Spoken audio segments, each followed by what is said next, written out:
Welcome to learning pathway. आज हम learning pathway में क्लास 12th का फ्लेमिंगो बुक का लॉस्ट स्प्रिंग लेसन 2 स्टार्ट करेंगे।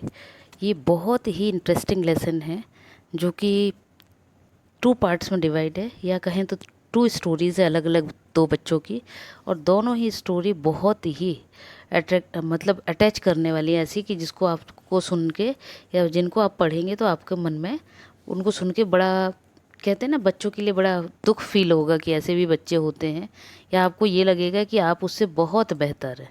तो चलिए उस स्टोरी के लेसन की हेडिंग से स्टार्ट करते हैं। Lost spring. लॉस्ट स्प्रिंग आपका देखिए हेडिंग दिया हुआ है। लॉस्ट मीन्स होता है गुम, और स्प्रिंग मीन्स होता है बसंत। मतलब ऐसा सीज़न, स्प्रिंग में क्या होता है, हमेशा आपने देखा होगा फूल खिलते हैं, हरियाली दिखती है ना चारों तरफ बहुत। तो ऐसे सीज़न में क्या है, मुस्कुराहट आती है, मतलब अपने आप में ही क्या लगता है, अच्छा लगने लगता है। लेकिन यहाँ पे लॉस्ट वर्ड लिखा है, इसका मतलब कि वो सीज़न जिसमें मुस्कुराहट आनी चाहिए, वो खुशी होनी चाहिए, वो क्या हो गया, लॉस्ट हो गई। लॉस्ट हो गई मतलब गुम हो गई। तो यहाँ पे बात ये लॉस्ट स्प्रिंग बच्चों के बारे में हो रही है कि बच्चों के जो खेलने की उम्र है, पढ़ने की उम्र है, उस उम्र में वो क्या खेल नहीं पाए, पढ़ नहीं पाए, बल्कि उसकी जगह उनको क्या करना पड़ा, काम में लगना पड़ा। इसलिए लेसन का नेम है लॉस्ट स्प्रिंग। देखिए स्टोरीज में दिया भी है, स्टोरीज ऑफ स्टोलन चाइल्डहुड, मतलब ऐसी स्टोरी जिसमें किस बच्चों की बात हो रही है, स्टोलन चाइल्डहुड मतलब जिनका बचपन, चाइल्डहुड मतलब बचपन, जिनका बचपन क्या हो गया है, चोरी हो गया है। क्लियर। अब आगे देखिए अबाउट द ऑथर। इस लेसन में अबाउट द ऑथर, अब आप देखिए अबाउट द ऑथर मतलब एनीज जंग, ये क्या है, राइटर है। और ये इनकी स्टोरीज़ कब का दिया हुआ है, तो आपको बता दें कि इनके बारे में 1964 इनका बर्थ है, और इनका जो बॉर्न मतलब ये जिनका इनका जन्म राउरकेला उड़ीसा में का एक जगह का नाम है। तो ये उड़ीसा में इनका जन्म हुआ था, और इनका बचपन भी वहीं पर निकला। देन उसके बाद एडोलेसेंस। एडोलेसेंस मीन्स जिस एज में आज आप हैं, इस एज की बात हो रही है जिसको हम एडोलेसेंस बोलते हैं। उस एज में इन्होंने हैदराबाद में थी। She received her education in Hyderabad and in the United state of America, और इन्होंने अपनी एजुकेशन हैदराबाद से और यूएसए से पूरी की।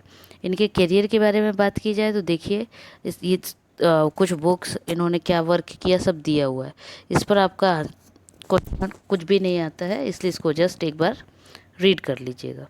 नाउ अबाउट द लेसन, तो मैंने स्टार्टिंग में आपसे बताना भूल गई, लेकिन फिर से बता दूं, ये जो लेसन है इसको 2 पार्ट में या 2 स्टोरीज में बोले तो दिया गया है।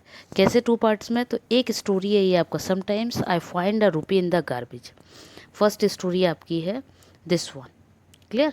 समटाइम्स आई फाइंड अ रूपी इन द गार्बेज मतलब किसी बच्चे की स्टोरी जो क्या है, कभी कभी उसको स्पेंड जो रुपीज़ होता है वो कहाँ मिलता है, गार्बेज। गार्बेज मतलब होता है कूड़ा करकट।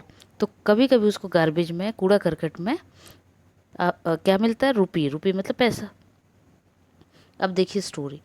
Y do you do this, I ask sahib, when I encounter every morning scrounging for gold in the garbage dumps of my neighbourhood. अब वो क्या बता रही है कि ऑथर अपने ही बता रही है, मीन्स कोई और नहीं बोल रहा, ऑथर सुना रही है कि Y do you do this. वो एक साहेब नाम का लड़का है, उससे ऑथर पूछ रही है कि तुम ये क्या करते हो, क्या डेली आकर, एनकाउंटर मीन्स होता है मिलना, ठीक है, कि तुम डेली आते हो। व्हेन आई एनकाउंटर मतलब वो साहिब को कह रही है कि मैं जब भी आती हूँ मैं देखती हूँ कि तुम यहीं मिलते हो। यहीं मिलते हो मतलब उस गार्बेज के पास, और उस गार्बेज में क्या कर रहे होते हो, और उस गार्बेज में आप क्या कर रहे होते हो, गार्बेज में आप तलाश करना, स्क्राउंडिंग वर्ड आया है, scrounging for gold in the garbage dumps मतलब ये जो कूड़ा करकट है उसमें क्या ढूंढते रहते हो, गोल्ड। गोल्ड मतलब सोना। क्या आप इसमें सोना ढूंढते रहते हो, और कहाँ पर है ये, उनके नेबरहुड मतलब पड़ोस में जो गार्बेज कूड़ा करकट लगा है। इन लाइंस की मीनिंग देखिए यहाँ से यहाँ तक है ना। वो क्या कहना चाह रही है इस लाइंस में, पोइट कहना चाह रही है कि जब भी मैं यहाँ नेबरहुड में देखती हूँ सुबह सुबह, तो मैं तुम्हें देखती हूँ कि तुम इस कूड़े करकट में क्या करते हो, तुम हमेशा मुझे इस कूड़े करकट में कुछ ढूंढते हुए, सोना ढूंढते हुए मिलते हो। क्लियर। देन देखिए आगे उसके, Sahib left his home long ago. अब वो बता रही है साहिब के बारे में कि साहिब ने अपना घर बहुत पहले क्या किया था, छोड़ दिया था। Said amidst the green field of Dhaka. और वो कहाँ का रहने वाला है, ढाका का। मतलब वो ढाका से क्या हो गया था, वहाँ से ढाका से वो इंडिया आ चुका था। His go home is not even a distant memory. मतलब ऐसा है कि उसको अपनी उस मेमोरी, मतलब उसको अपनी जगह के बारे में कुछ मेमोरी ही नहीं है, कुछ याद ही नहीं है। किस बारे में, ढाका के बारे में, जहाँ से वो आया। There were many storms that swept away their field and homes, his mother tells him. और क्या बता रहे हैं उनके बारे में, यहाँ पे वर्ड आया अमिस्ट। अमिस्ट मतलब होता है मिडिल ऑफ, बीच में, है ना। तो ये वो क्या बता रही है, set amidst the green field of Dhaka. मतलब वो तो पहले ही बता दिया मैंने कि वो क्या बता रहा है कि उसको अपने वो जो बीच का काम जगह है उसके बारे में, तो ढाका के बारे में कुछ उसको पता ही नहीं। सिर्फ किसके बारे में पता है कि ग्रीन ग्रीन फील्ड है, ठीक। His home is not even a distance में, और उसको कुछ भी नहीं पता। देर आर मैनी स्टॉर्म्स, और वहाँ पे बहुत सारी चीज़ें हुई। क्या, देखिए, दैट स्वेप्ट अवे, जो क्या हो गई, swept away their fields and homes, जिसमें क्या हो गया, मतलब वहाँ इतनी तेज़ तूफान आया, स्टॉर्म मतलब तूफान होता है ना, इतनी तेज़ हवा चली, इतनी तेज़ तूफान आया कि उसमें क्या हो गया, सब कुछ क्या हो गया, ख़त्म हो गया, ख़राब हो गया। और वहाँ से लोग क्या हुआ, that's why they left looking for gold in the big city where he now lives. और इसलिए क्या हुआ, वो लोग उस वहाँ की जगह को छोड़ के दूसरी सिटी में आ गए, और यहाँ आकर वो क्या करने लगे, गार्बेज में, कचड़े में गोल्ड ढूंढने लगे, मतलब अपना जीवन यापन करने लगे। यहाँ गोल्ड ढूंढने का मतलब ये नहीं है कि उनको सोना चांदी मिलेगा। यहाँ गोल्ड का मीनिंग उन्होंने ये बताना चाहा ऑथर ने कि वो यहाँ आकर इसमें क्या करने लगे, इतनी दूर आकर यहाँ रहकर उस कचड़े में वो ढूंढने लगे कि शायद कुछ मिल जाए जिससे उनका क्या हो, डेली का खाना का खर्चा निकले। Clear. I have nothing else to do, he mutters looking away. और वो कहने लगा कि मैं यहाँ क्या कर रहा हूँ, कुछ भी नहीं कर रहा हूँ। और वो फिर से कहाँ देखने लगा, लुकिंग अवे, वो ऊपर देखता है फिर, है ना। मतलब नीचे ही करते करते कहता है कि अपने आप में ही मटर्स, मटर्स मीन्स होता है धीरे धीरे, जो फुसफुसा के बोलते हैं ना, अपने आप में बुदबुदाना, वो उस वे में वो कहता है I have nothing else to do, मैं कुछ नहीं कर रहा हूँ, है ना। गो टू स्कूल आई से ग्लाइबली। और ग्लाइबली मीन्स होता है बाग चपलता, मतलब किसी से फ्लुएंटली अचानक से ऐसे बोल देते हैं ना, तो वैसे ही ऑथर इनसे बोल रही है साहिब से, गो टू स्कूल, क्या स्कूल जाओगे। I realising immediately how hollow the advice must sound. और एकदम से ऑथर अपने बारे में ही कह रही है कि जैसे ही मैंने उसको ये बोल दिया, अचानक से बोल दिया, झटके से बोल दिया, तो जैसे ही मैंने ये बोला उसके बाद मुझे लगा। अब यहाँ पे हॉलो वर्ड आया है, हॉलो वर्ड मीन्स होता है असत्य या बेईमानी, है ना। तो वो कहती है मैंने जैसा बोला उसके बाद मुझे अपने आप में रियलाइज़ हुआ, समझ में आया कि मैंने उसको ये कैसी गलत बात बोल दी। क्यों, क्योंकि दिख रहा है कि उस बच्चे की कंडीशन क्या है, और मैं उसको पूछ रही हूँ क्या स्कूल जाओगे, है ना। There is no school in my neighbourhood. तो वो बच्चा बोलता है कि मेरे आसपास, नेबरहुड मतलब पड़ोस में, है ना, मेरे पड़ोस में कोई भी स्कूल नहीं है। When they build one I will go. वो बच्चा भी कहता है जब बन जाएगा तो मैं क्या करूँगा, मैं स्कूल चला जाऊँगा। Then if I start a school will you come, I ask half joking. अब ऑथर फिर कहती है क्यों, मैं स्टार्ट कर दूँ स्कूल तो तुम आओगे। और किस वे में, जोकिंग वे में, हंसते वे में। Yes he says smiling. और वो भी बड़े अच्छे से हंसते हुए बोलता है, स्माइल करते हुए कि हाँ आऊँगा। A few days later I see him running up to me, is your school ready. और ऑथर बताती है कि कुछ दिनों बाद क्या होता है, वो दौड़ते हुए मेरे पास आता है और बोलता है आपका स्कूल तैयार हो गया। It takes longer to build a school I say, embarrassed at having made a promise that was not meant. और क्या हुआ, ऑथर ने तो उस दिन बोल दिया मजाक में। अब जब वो कुछ दिन बाद आके उसने पूछा कि आपका स्कूल तैयार हो गया, तब ऑथर ने बोला कि नहीं, अभी स्कूल बनने में क्या होता है, बहुत टाइम लगता है। Longer to build a school मतलब स्कूल बनाने में समय लगता है, ज़्यादा समय लगता है। और फिर बाद में ऑथर को फील हुआ कि मैंने कैसा गलत प्रॉमिस उस बच्चे से कर दिया जिसका क्या है, कोई मीनिंग ही नहीं निकलता। But promise like mine a bound is very corner at his bleak word.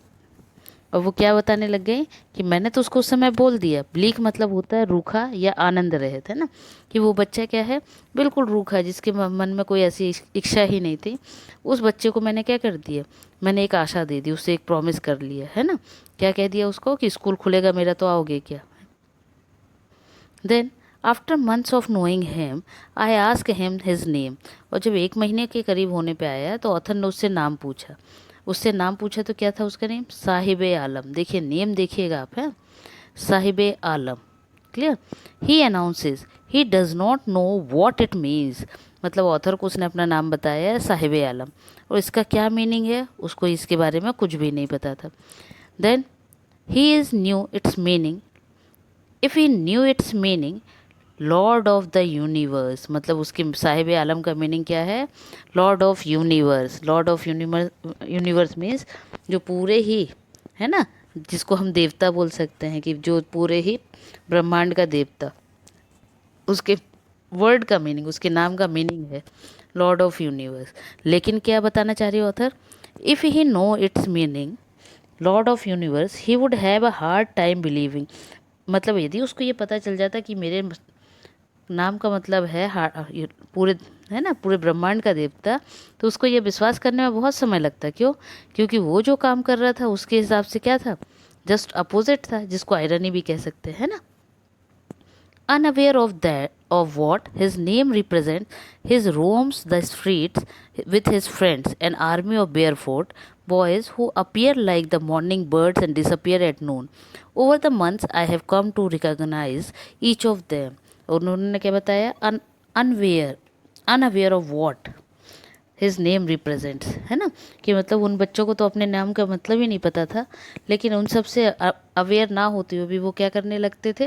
वो बच्चे क्या कर रहे थे? वो सिर्फ अपना क्या, डेली स्ट्रीट में निकलते, दिन भर वो कचरा बीनते गार्बेज में से, है ना, जो उनके काम का रहता, और रात में बिल्कुल जैसे पक्षी गायब हो जाते हैं वैसे ही ये रात में गुम हो जाते, सुबह होने पे फिर निकल आते। Over the months I have come to recognise each them. और वो क्या बताने लगी कि जब एक हफ्ता महीना होने पे आया, तब मैं उन सबको क्या कर पाई? समझ पाई कि ये कैसे बच्चे हैं। Clear. Why aren't you wearing chappals. अब क्या बोल रही वो? एक दिन मैंने पूछा, है आस्क वन, उन दोनों बच्चों में से एक से ऑथर ने पूछा कि तुम लोग बियरिंग मतलब पहनना, चप्पल क्यों नहीं पहने हो? My mother did not bring them down from the self, he answer simply. तो जब उनमें से दोनों बच्चे में से एक से पूछा ऑथर ने कि तुम लोग चप्पल क्यों नहीं पहनते, तो वो बच्चा बड़े प्यार से आंसर देता, बहुत आराम से, सिंपल वे में, क्या, कि मेरी मदर सेल्फ पे से उसको नीचे उतारती नहीं। किसको? चप्पल को। मतलब जो रैक होता है, सेल्फ बने होते घरों में, उस सेल्फ पे चप्पल रखिए, लेकिन मदर उतार के नहीं देती। Even if she did, he will throw them off, adds another who is wearing shoes that do not match। और उसी के साथ एक बच्चा खड़ा था, वो क्या कहने लगा कि यदि वो दे देंगी तो क्या होगा? He will throw them off, ये कहीं पे उनको फेंक देगा, इसलिए वो नहीं देती। और ये कौन बच्चा बोल रहा है? जो उसी के साइड में दूसरा खड़ा है, जिसने खुद क्या कर रखा है? जिसने खुद जो शूज़ पहन रखा है, वो दोनों ही शूज़ अलग अलग है, मतलब दोनों एक दूसरे का मैच नहीं है, एक ही पेयर नहीं है। When I comment on it, he shuffles his feet and says nothing। बोली जैसे ही मैंने ऐसा बोला तो उसने क्या किया? अपने पैरों को, जो उसके जो दोनों पैर थे, उन पैरों को सफल करने लगा। सफल करना मतलब आपने देखा होगा, पैरों के मूव करते हैं ना, घसीटना जिसको कहते हैं, हिंदी में घसीटना बोला जाता है। तो वो अपने पैरों को क्या करने लगा? घसीटने लगा। Clear. His feet and saying nothing, और उसने कुछ नहीं बोला।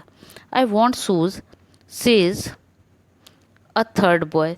अब वहाँ पे एक तीसरा बॉय भी खड़ा था, वो क्या बोला? आई वॉन्ट शूज़, मुझे जूते चाहिए। Who has never owned a pair all his life, जिसने अभी तक क्या है, कभी जूते पहने ही नहीं। Travelling across the country I have seen children walking barefoot in the cities on village roads. और क्या बता रही है ऑथर कि जब मैं ट्रैवलिंग करती हूँ, पूरी कंट्री में घूमती हूँ, तब मैंने देखा कि सिटीज़ में, है ना, ऑन विलेज रोड पर जब आते हैं, सिटीज़ से विलेज रोड की तरफ आओ, तो जो बच्चे होते हैं वो क्या है? बेयरफुट मतलब बिना चप्पलों के पैदल ही घूमते रहते हैं। It is not lack of money but a tradition to stay barefoot is one explanation. और वो जब ऑथर बोलती हैं, जब भी आती हूँ तो मैं ऐसा देखती हूँ, तो वो बच्चा उनमें से क्या बोलता है? ये ट्रेडिशन नहीं है, बल्कि क्या है? ये क्या है हमारा? नहीं, ये नहीं है कि हमारे पास, सॉरी, ये नहीं कि हमारे पास पैसे नहीं है, बट ये हमारे यहाँ का ट्रेडिशन है, चलन है क्या, कि हमको बिना चप्पल के घूमना है। I wonder if this is only an excuse to explain away a perpetual state of poverty.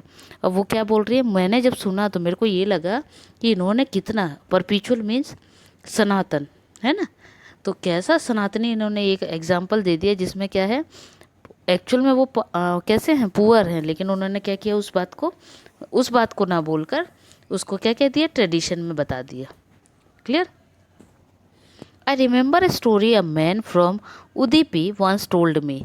और उनमें से एक बोलता है, जो 3 बच्चे दिखा रहे हैं, बताया है, उन बच्चों में से एक बच्चा कहता है कि मैं आपको एक स्टोरी बताता हूँ। एक उदीपी था, as a young boy he would go to school past an old temple. वो क्या करता था, जब वो छोटा था, यंग था, तो वो क्या करता था, एक स्कूल था, उस स्कूल में ओल्ड टेम्पल के पास वहाँ जाता था। Where his father was a priest, और जहाँ उसके फादर क्या थे, प्रीस्ट थे। मतलब प्रीस्ट मतलब होता है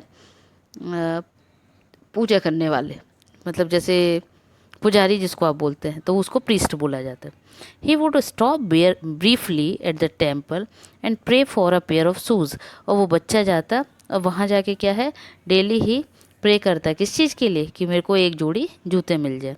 30 years later, I visited his town and the temple, which was now drowned in the air of डिसोलेशन। अब वो क्या कह रहे हैं कि कितने सालों बाद, पूरे 30 ईयर्स के बाद, जब मैं वहाँ उस विलेज में जाकर मैंने देखा, तो मैंने क्या देखा, डिसोलेशन मतलब होता है उजाड़, कि पूरा ही विलेज जो है वो कैसा हो गया है, उजाड़ हो गया। In the backyard where lived the new priest. और वहाँ पे जो पुरानी जगह थी वो पूरी उजाड़ हो गई, मतलब चेंज हो गई, बदल चुकी, अब वहाँ कुछ नहीं है। उसकी जगह पे एक नया प्रीस्ट वहाँ पर रहता है, और जिसके क्या है, there were red and white plastic chairs, उसके यहाँ पे रेड और वाइट की प्लास्टिक चेयर है। अ young boy dressed in a grey uniform, उसका बच्चा जो है नई ग्रे यूनिफॉर्म पहना हुआ है। बियरिंग सॉक्स एंड शूज़, उसने जूते चप्पल भी पहने हैं। Arrived painting and through his school bag on a folding bed. और वो क्या कर रहा है, वो अपनी जो पेंटिंग वगैरह है और स्कूल बैग वगैरह जो है, उस पर फोल्डिंग बेड जो होता है पलंग, उस पर क्या कर रहा है, रख रहा है। क्लियर, रखा हुआ है। Looking at the boy, I remembered the prayer another boy had made to the goddess when he had finally got a pair of shoes. और वो क्या बताने लगा कि वो बच्चा, मुझे उस बच्चे के तुरंत ही क्या हुआ, लुकिंग एट द बॉय, उस बच्चे की याद आ गई। किस बच्चे की, जो एक समय ऐसा था 30 साल पहले कि वो जाके क्या करता था, जूतों के लिए प्रे करता था, किससे, देवी से, गॉडेस मीन्स देवी। Then young boys like the son of the priest now wore shoes. और अब क्या है, बच्चा जो यंग है ना, जो प्रीस्ट का मतलब पुजारी का जो बच्चा है, आज वो क्या कर रखा है, उसने जूते पहन रखे। But many others like the rag pickers in the neighbourhood remain shoeless. और वो सोचता है कि देखो, भले पुजारी के बच्चे के पास शूज़ आ गए, लेकिन आज भी, रैग पिकर्स मीन्स होता है जो कचरा बीनते हैं ना, उनको बोला जाता है। तो ऐसे आज भी बच्चे हैं जो क्या है, फटे पुराने कूड़े करकट में जो कर रहे थे, उनको रैग पिकर्स बोलते हैं। ठीक है, जो ऐसे भी बच्चे हैं जिनके पास आज भी क्या नहीं है, शूज़ नहीं है, कि मतलब आज भी वो शूज़ के लिए वेट करते हैं। My acquaintances with the barefoot rag pickers lead me to Seemapuri. वो अब क्या बता रहे हैं कि मैंने फिर क्या किया, एक्विटेंसेज मीन्स होता है जान पहचान। वो बोलते हैं मैंने क्या किया, ऐसे बहुत से मेरे जान पहचान के रैग पिकर्स हैं जो सीमापुरी, एक प्लेस का नाम है, वहाँ पर है। A place on the periphery of Delhi yet miles away from it. और ये क्या है, ये जो प्लेस है वो कहाँ से, दिल्ली से दूरी पर है, कुछ दूरी पर है ना। बाहरी किनारा जो होता है, पेरिफेरी मतलब होता है बाहरी किनारा, तो दिल्ली का जो बाहरी किनारा है वहाँ पर ये सीमापुरी कहलाती है। Metaphorically, those who live here are squatters who came from Bangladesh back in 1971। और यहाँ पर जो लोग आकर बसे हैं, वो 1971 में बांग्लादेश से आकर बसे हैं। मतलब वो क्या बताना चाह रहे हैं कि एक स्टोरी तो उसने उन्हें बच्चे की सुना दी जो दौड़ कर आता है, स्कूल की ड्रेस के लिए बोलता है, सॉरी, स्कूल के लिए बोलता है। फिर वो रैग पिकर्स की सोचता है कि रैग पिकर्स के पास शूज़ नहीं होते। फिर वो स्टोरी एक और सोचते हैं कि बताओ, एक समय ऐसा था कि बच्चों के पास क्या है, एटलीस्ट जो पुजारी भी होते थे उनके भी बच्चों के पास ड्रेसेस नहीं होती थी, है ना। ये सब सोचते सोचते उनको सीमापुरी एक जगह है दिल्ली के पास में बाहर में, तो उसकी जगह का याद आ जाता है कि इन बच्चों के पास क्या कुछ भी नहीं है। मतलब वो भी बच्चे कहाँ से आए हैं, वो उस समय पर ये देखिए बांग्लादेश से आकर यहाँ पर बसे हैं। Sahibs family is among them, और साहिब की फैमिली भी उन्हीं में से एक है जो वहाँ आकर बस गई है। Seemapuri was then a wilderness, it still is but it is no longer empty. मतलब ये भी ऐसी प्लेस है जो मतलब कोई अच्छी प्लेस नहीं कहेंगे, है ना। वाइल्डरनेस मतलब सूना निर्जन प्रदेश है, और यहाँ पर क्या हो गया है, लेकिन अब बहुत सारे लोग आकर बस गए हैं। मतलब पहले कम लोग थे, अब बहुत सारे आ गए। अब वो क्या बताना चाह रहे हैं कि सीमापुरी में नो लॉन्गर एम्प्टी, मतलब अब कोई ऐसी जगह नहीं है। क्यों? In structures of mud with roofs of tin and tarpaulin, मतलब वहाँ पर क्या है कि लोगों ने क्या किए हैं, रूफ्स बना के, है ना, टिन जो होते हैं ना, तो उस टिन से घर बनाकर उन्होंने वहाँ पे क्या करने लगे, लोग रहने लग गए हैं। टारपोलिन मतलब होता है तिरपाल, जिसको कह सकते हैं ना, जो आपने देखा है ना प्लास्टिक की तिरपाल आती है, उसकी बात हो रही है कि टिन से और तिरपाल से लोगों ने वहाँ क्या कि घर बना लिए। Devoid of sewage, devoid of sewage मतलब डिवॉइड मीन्स होता है विदाउट, है ना, बिना। सीवेज मतलब होता है गंदगी या जो कचरा नालियाँ वगैरह होती है ना, बिना नालियों के, जहाँ से पानी नहीं निकल सकता, कुछ नहीं हो सकता, ऐसी गंदगी में क्या है 10,000 रैग पिकर मतलब कचरा बीनने वाले रह रहे हैं। They have lived here for more than 30 years without an identity, और यहाँ ये लोग 30 साल से ज़्यादा हो गया, इनकी कोई पहचान नहीं है, लेकिन ये वहाँ रह रहे हैं, ऐसे ही रह रहे हैं। Without permits but with ration card, कोई इनके पास परमिट नहीं है, सिर्फ इनको क्या है, राशन कार्ड है इनके पास। That get their names on voters list and enable them to buy grains, और सिर्फ क्या है वोटर कार्ड से, जिसकी वजह से इनको क्या है जो ग्रेन है, मतलब ये क्या है खान जो राशन होता है वो खरीद पाते हैं। Food is more important for survival than an identity, और इनके हिसाब से देखा जाए तो इनको जिंदा रहने के लिए, जीवित रहने के लिए खाना जरूरी है, ना कि खुद की पहचान। If at the end of the day we can feed our families and go to bed without an aching stomach, we would rather live here than in the fields that gave us no grain, say a group of women in tattered sarees when I asked them. और वो क्या बता रही है author कि मैंने जब उन लोगों से पूछा तो उनमें से एक लेडी ने बोला कि खाली पेट सोने से अच्छा है कि हम यहाँ आके कम से कम भरे पेट तो सो पाएंगे, ना कि हमें आइडेंटिटी की ज़रूरत है। क्लियर? इतना ही नहीं, उसके बाद वो क्या बोल रही हैं, उनमें से ही एक, से अ ग्रुप ऑफ वुमेन, है ना, I asked them why they left their beautiful land of green fields and reverse.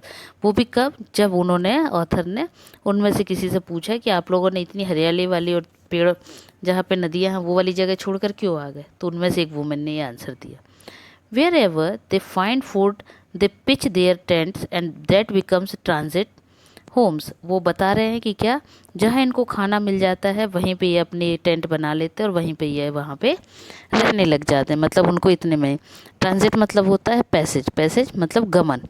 Clear? कि ये वहीं पे चले जाते हैं। Clear? Children grow up in them becoming partners in survival.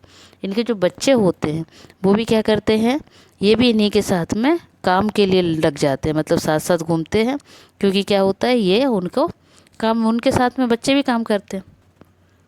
Through the years it has acquired the proportions of a fine art, garbage is them is gold, garbage to them is gold. It is their daily bread, a roof over their head, even if it is a leaking roof, but for a child it is even more. वो क्या बतला रहा है, garbage उनके लिए gold के बराबर है, मतलब जो कूड़ा है, कचरा है, वो उनको क्या है, गोल्ड के बराबर लगता है। क्यों? क्योंकि उससे उनका कम से कम क्या होता है, उनके ऊपर छत है, उसी की वजह से वो डेली क्या कर पा रहे हैं, खाना खा पा रहे हैं, या कहना चाहिए पेट भर पा रहे हैं, और इतना ही उन चाइल्ड बच्चों के लिए बहुत बड़ी बात है। Then I sometimes find a rupee even अ 10 रुपी। अब देखिए उनमें से एक बच्चा कहता है आई समटाइम फाइंड अ रूपी, कभी कभी हमें उसमें पैसे मिल जाते, कभी कभी हमें 10 रुपये का नोट भी मिल जाता। कौन कह रहा है ये? वही साहेब, जो बच्चे की बात हो रही है, वही साहेब कहता है, कूड़ा उठाने वाला बच्चा, कि कभी कभी हमें उसमें 1-2 रुपये एक आध रुपये मिल जाता है, कभी 10 रुपये भी मिल जाता है। और जब वो ये बता रहा था, हिज आइज़ लाइटनिंग अप, उसकी आइज़ क्या हुई, बहुत चमक रही थी। क्यों? 10 रुपीज़ उसके लिए बहुत बड़ी बात हो रही थी, है ना, बहुत बड़ी बात है। When you can find a silver coin in a heap of garbage, you don't stop scrolling. अब वो फिर पूछती है ऑथर कि यदि तुमको कभी इसमें सिल्वर कॉइन मिल जाए तो क्या तुम ये काम करना बंद कर दोगे? For there is hope of finding more. वो क्या कहते हैं? यू डोंट स्टॉप स्क्राउलिंग, मतलब क्या तुम लोग फिर भी नहीं बंद करोगे, क्योंकि उस समय तो तुम्हारे दिमाग में क्या होगा, थोड़ा और मिल जाए। It seems that for children garbage has a meaning different from what it mean to their parents. और क्या बता रहे हैं वो, कि बच्चों के लिए गार्बेज का मीनिंग अलग है जो कि उनके पेरेंट्स सोच रहे हैं उससे अलग। For a children it is a wrapped in wonder. बच्चों के लिए क्या है? एक लिपटा हुआ, मतलब एक रैप्ड मतलब होता है लिपटना, कवर किसी चीज़ का, है ना। तो बोले एक तरह का ये कवर है जिसमें उनको क्या मिलती है? खुशी मिलती है। For the elders it means a survival. और बड़ों के लिए क्या है? एक तरह का जीने का साधन है। इतने तक अभी स्टॉप करते हैं।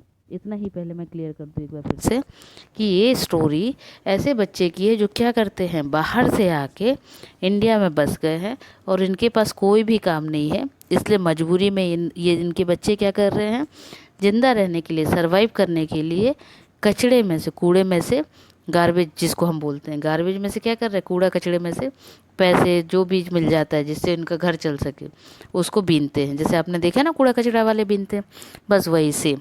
और उसमें जो भी मिल जाता है उससे इन लोगों का गुजारा चलता है। क्लियर? इतना स्टोरी का बताने का था इसमें। आगे कंटिन्यू करेंगे नेक्स्ट टाइम में। तब तक इसको रीड करिए, अपने फ्रेंड्स के साथ सब्सक्राइब करिए और शेयर करिए। Bye bye.